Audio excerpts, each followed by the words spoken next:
Dans cette vidéo, nous allons voir la capacité de refroidissement, la consommation électrique, les pressions de travail et le tube capillaire du compresseur de 1/5 HP, qui utilise du gaz réfrigérant R134A. 1. La capacité de refroidissement d'un compresseur dépend principalement de l'efficacité du compresseur et de la température requise dans l'évaporateur. 2. La capacité de refroidissement d'un compresseur réel de 1/5 HP varie considérablement selon les modèles. Elle peut être d'environ 500 BTU par heure, 126 kcal par heure, lorsqu'il fonctionne à une température de moins 20 degrés Celsius, moins 4 degrés Fahrenheit. 3. En revanche, si la température est de moins 10 degrés Celsius, 14 degrés Fahrenheit, ou légèrement inférieure, la capacité de refroidissement est proche de 1000 BTU par heure, 252 kcal par heure. 4. Maintenant, concernant la consommation électrique régulière du compresseur de 1/5 HP, elle dépend essentiellement de la tension d'alimentation. Pour un compresseur alimenté en 120 V, la consommation de courant sera d'environ 1,6 A. Tandis que pour un compresseur alimenté en 220 V, la consommation sera d'environ 0,85 A.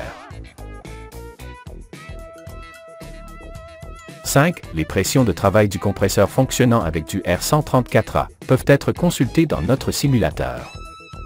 Nous allons d'abord configurer une température de condensation de 45 degrés Celsius, 113 degrés Fahrenheit, une surchauffe de 5 degrés Celsius, une variation de 9 degrés Fahrenheit à la sortie de l'évaporateur, et un sous-refroidissement de 5 degrés Celsius, une variation de 9 degrés Fahrenheit à la sortie du condenseur.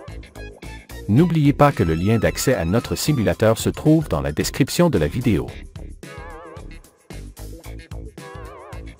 6. Si nous sélectionnons une température d'évaporation de moins 10 degrés Celsius, 14 degrés Fahrenheit, et que nous considérons une altitude de 500 mètres au-dessus du niveau de la mer, nous obtiendrons les valeurs de pression suivantes.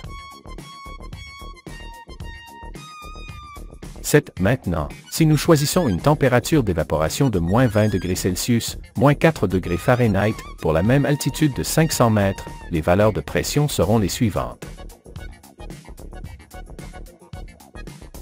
8. Ensuite, nous allons rechercher dans notre simulateur la taille adéquate du tube capillaire.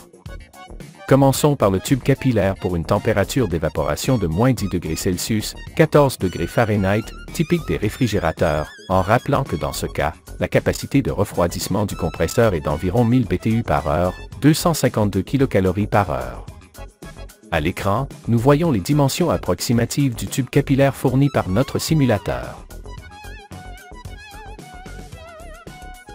9. Maintenant, faisons de même pour une température d'évaporation de moins 20 degrés Celsius, moins 4 degrés Fahrenheit, où la capacité de refroidissement est d'environ 500 BTU par heure, 126 kcal par heure. À l'écran, nous voyons les dimensions approximatives du tube capillaire fourni par notre simulateur. N'oubliez pas que le lien d'accès à notre simulateur se trouve dans la description de la vidéo.